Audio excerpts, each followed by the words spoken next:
Olá, seja bem-vindo à TV Araxá Educa, seja bem-vindo às aulas de História.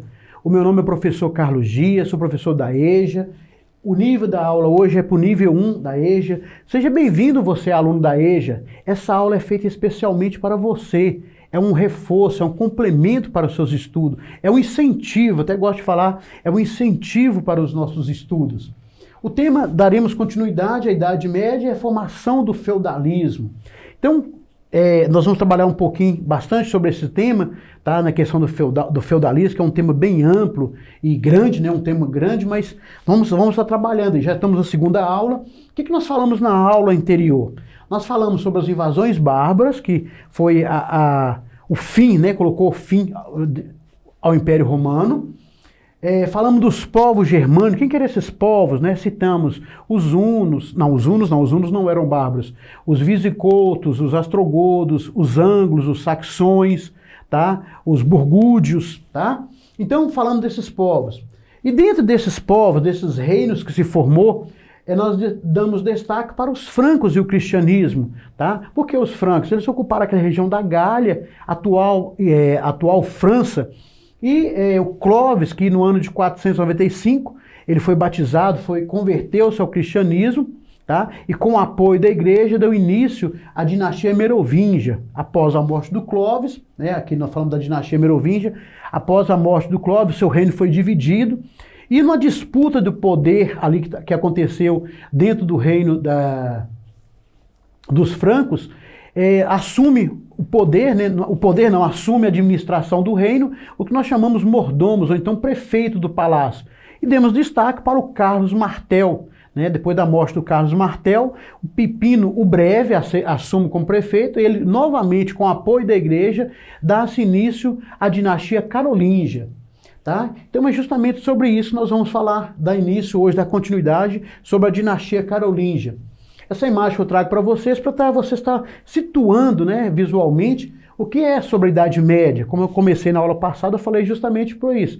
É o período de castelos, de reis, né, de cavaleiros, tá bom?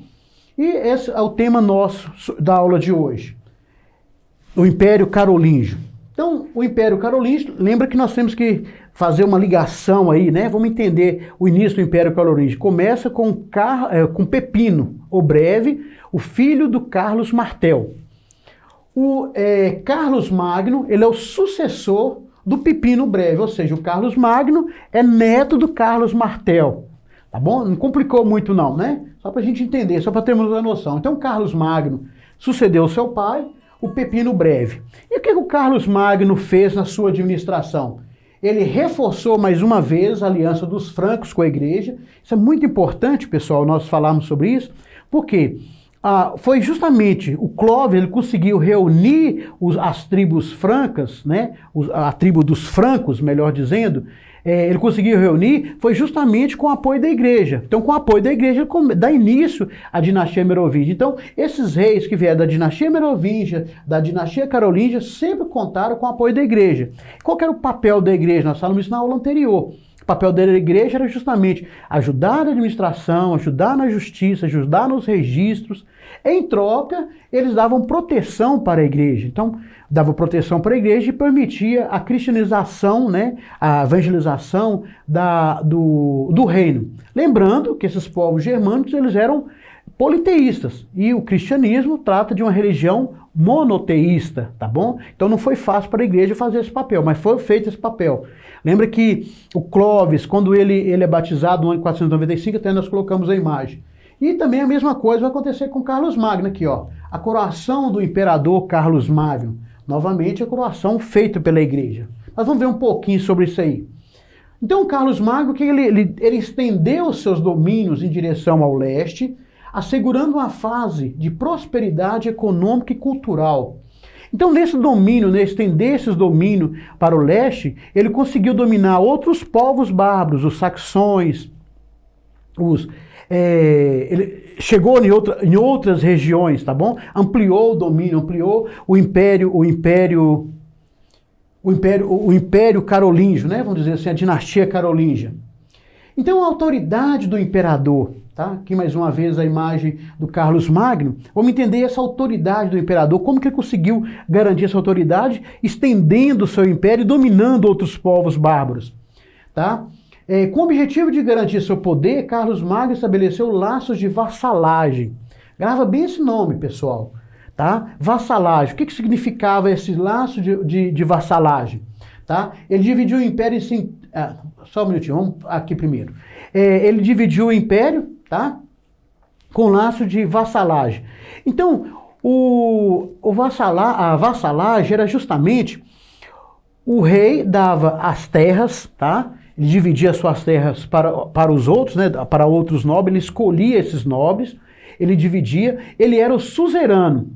E o vassalo era aquele que recebia as terras. Então havia uma relação de vassalagem justamente por isso, tá? Laço de vassalagem justamente por isso. Ele distribuía as terras e esses que recebiam as terras recebia proteção desse rei e também ele pagava os impostos para o suzerano. Então havia essa relação de suzeranos e vassalos. E como que se processa tudo isso? Ele dividiu o império em centenas de condados, marcas e ducados, tá? Então, quem que era escolhido? Escolhido diretamente pelo imperador. Então, quem que ele escolhia?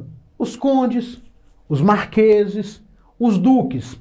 Esse pessoal, tá? Eles eram responsáveis pelo recolhimento das taxas, pela construção de estradas e o comando de um exército local. Então, para você entender melhor, lembra que a imagem daquele castelo? O conde, né? Ele tinha o seu castelo, os marqueses, tá? Tomava conta da chamada das marcas, né? E os duques. Então, eles tinham o seu território.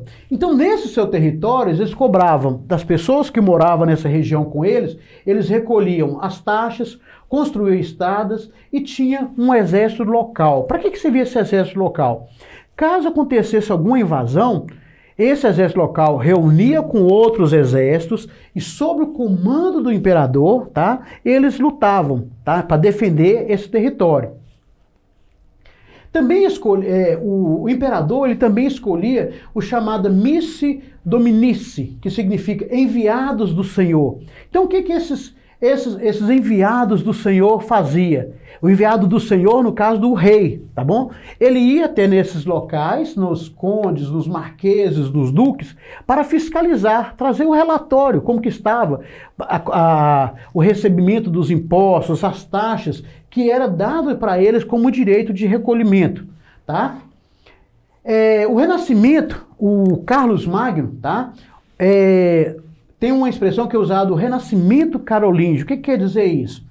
O rei, ele fundou em seus palácios chamadas escolas palatinas, tá? Então, para quem que eram essas escolas palatinas? Era para preparar os servidores que prestavam serviço dentro do império. Então, esses servidores, eles tinham que ser letrados, eles tinham que saber fazer registros. E nessas escolas palatinas, tá? Eles recebiam essa formação e até mesmo os filhos dos nobres estudavam com os monges. Para quê? Para depois tornar-se um nobre e ele, né, ele dar continuidade no trabalho do pai e para ele poder dar continuidade na administração. Ele incentivou também o trabalho dos monges copistas. Você tá essa imagem aqui, ó. O que é os monges copistas? Eles pegavam um livro e reproduziam copiando manualmente, livro por livro. Hoje, quando você pega uma revista, um jornal que é impresso nessas grandes impressoras, né, nessas grandes gráficas, tudo automatizado, processa, monta ali no computador, joga para a impressora monta, imprime, encaderna, faz todos os pacotes prontinho.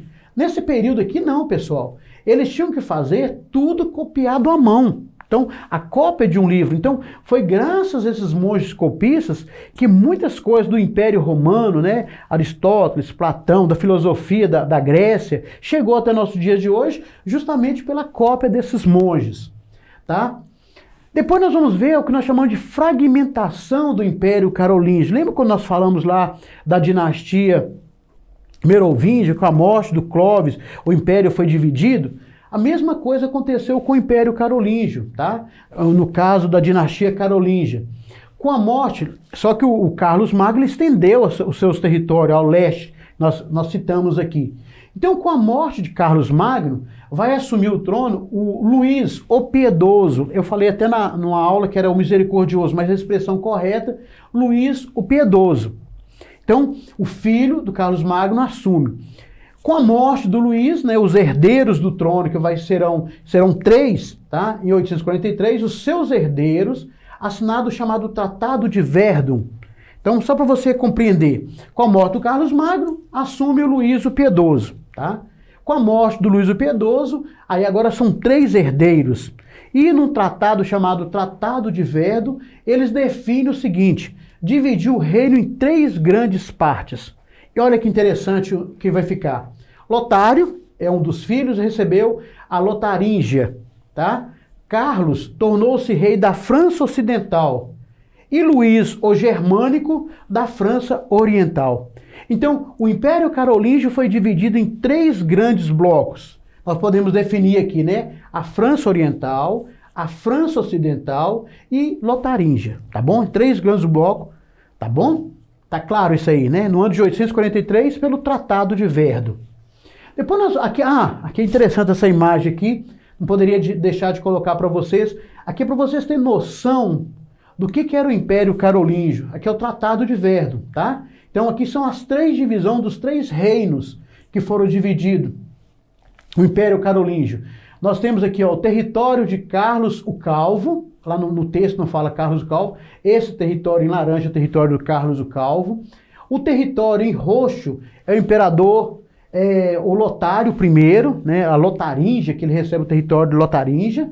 E o território de Luís os Germânicos, essa região aqui que está em verde, tá bom? Então foi dividido pelo Tratado de Verdun desta forma em 843. Nós temos aí, a partir do século IX, para poder agravar as dificuldades do Império, os ataques árabes, húngaros e vikings aumentaram a insegurança da população. Parece que a história começa a se repetir, né? Lembra que nós falamos que no século III o Império Romano entra em crise justamente pelas invasões bárbaras, pelas invasões dos germanos. E aqui, ó, já no século IX, passou o quê? 6 séculos, 600 anos praticamente, tá? Agora começa a enfrentar dificuldade do Império por causa dos árabes, que no caso dos muçulmanos, dos húngaros e dos vikings, tá? Então um novo sistema político e econômico deu início nesse império. É o que nós chamamos de feudalismo. Então o feudalismo é o tema da nossa próxima aula, tá bom? Então, só para a gente dar um parecer geral, não, é o tema da próxima aula não, é o tema que nós iremos estudar mais na próxima aula. Aqui nós vamos dar uma introdução sobre o feudalismo. O feudalismo, eu peguei um conceito bem simples, olha, um sistema de relações sociais existente nas sociedades medievais europeias que estabelecia uma hierarquia social com base em controle administrativo e distribuição de terras em unidade. Então vamos entender o que significa isso aí pra gente. Hierarquia social, tá? Então é uma hierarquia como a gente fala da pirâmide social, né? O topo, o rei, os nobres, os camponeses, a divisão da hierarquia social. Então, o que aconteceu nesse processo do feudalismo? Lembra quando eu mostrei a imagem para vocês do castelo? Então, em um feudo ele é todo dividido. Tem o castelo e tem as 3 divisões de terra. Nós temos as chamadas terras comunais, terras senhoriais e terra dos camponeses. Terras comunais são as terras comuns. É os pântanos, os bosques, as florestas, tá? Quem já viu aquele filme do Robin Hood, mostra bem claro as florestas, que são as florestas densas. As terras senhoriais, como diz o próprio nome, é a terra do senhor feudal, o dono da terra. E geralmente eram as terras mais férteis. E as terras dos camponeses eram as terras que os camponeses moravam, que eles produziam o necessário para a subsistência dele e pagavam imposto de tudo aquilo que ele produzia. Tá? Então, de que forma que aconteceu essa questão do feudalismo? Como que foi estruturado isso? Homenagem era uma cerimônia de aliança entre os 2 senhores, onde ocorria um juramento de fidelidade. Lembra que nós falamos lá no início do Carlos Magno dividir o reino em vassalagem? É justamente isso. Aconteceu uma cerimônia que chamava homenagem. E acontecia ali um juramento de fidelidade. E o que dizia essa fidelidade? O suzerano, ele doava a terra, tá? Ele doava o benefício. No princípio, esse benefício podia ser uma joia, um cavalo, uma arma. Depois passou a ser terra, tá bom? Passou a ser as terras. E o vassalo era o que recebia, tá bom? Então o vassalo, ele recebia essas terras e ele, o que era a obrigação dele com o seu suzerano? Ele pagava os impostos, cobrava a taxa, pagava os impostos, tinha um exército local. Em contrapartida, o suzerano dava para ele proteção também. E o vassalo, por sua vez, dava proteção ao camponês. Então, nessas terras que o vassalo recebia, ia o camponês trabalhar. E o camponês, tudo que ele produzia, ele pagava imposto. Então, ele que recolhia os impostos, o vassalo. Então, a partir, né, os vassalos aqui, é o que nós chamamos do senhor feudal. Então, a partir do século XI, o benefício dado em troca de algo recebeu o nome de feudo, tá? Porque começou agora a receber esse feudo. Então, o suzerano dá um feudo, aqui nós temos um exemplo aqui de um feudo, dá o feudo para o vassalo. O vassalo, em contrapartida, aqueles camponeses vão residir, né, produzir nesse feudo.